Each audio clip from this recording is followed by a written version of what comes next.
Welcome back.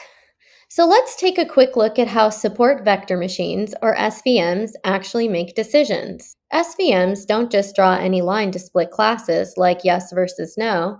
They look for the best possible boundary, one that separates the classes with the widest margin.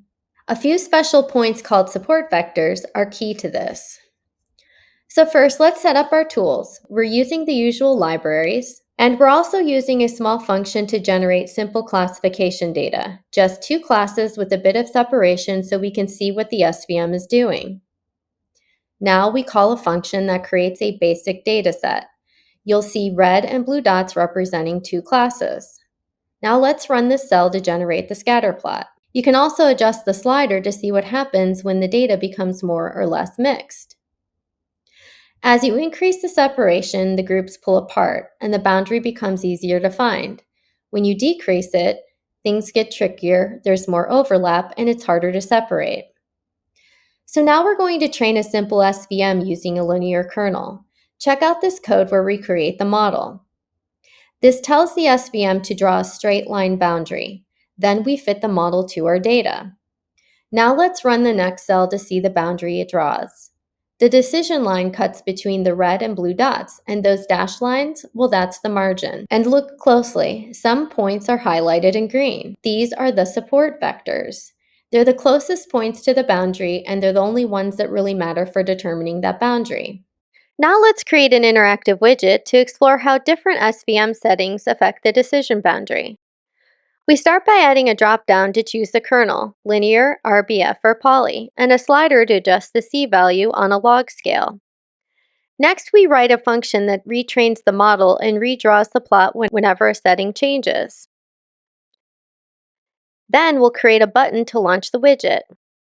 If you click the button and experiment with different settings, you'll see the decision boundary update live.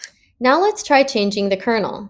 Hit the button to start the widget, and now try selecting different kernel types: linear, RBF or radial basis function, and polynomial. You'll see that the decision boundary shifts as we switch kernels. Linear keeps it straight, and RBF draws smooth curves. Polynomial adds complexity with curves and bends. This is where the kernel really helps for messy data. Now let's create a second widget to show how C values affects SVM margins and support vectors. We add a log slider for C and checkbox to toggle support vector visibility. Then we write an update plot function that trains the model and draws the margin.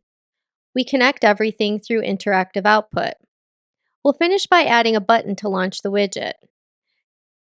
Click Compare Margins. Try different C values and see how the boundary and support vectors change. Now let's move the C slider. C controls how strict the SVM is. Low C equals looser, wider margin, and more classifications. High C equals stricter, tighter margin, and fewer classifications. So let's recap. SVMs work by drawing a boundary that separates classes. They try to maximize the margin around that boundary. Only a few points, support vectors, actually define that boundary. Kernels help with nonlinear data, and C controls how flexible or strict the model is. Next up, we'll look at tuning these models further and handling more than two classes.